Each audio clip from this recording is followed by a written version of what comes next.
आप सबके राधे राधे। मंडप में जो न्योता देवई का गाना होत ह ओका गावे जाथे, तो अच्छा लगे तो जरूर सुनिए।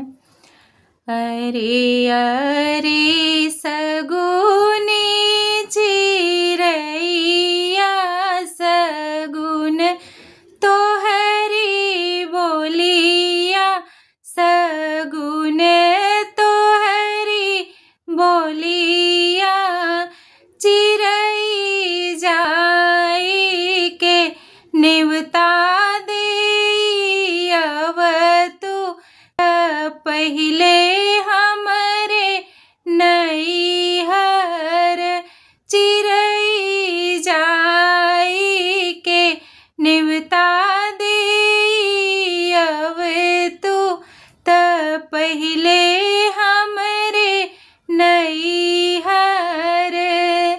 हरे भैया जे बैठे कचहरिया चिरैया लागी बोलै चिरैया लागी बोलै।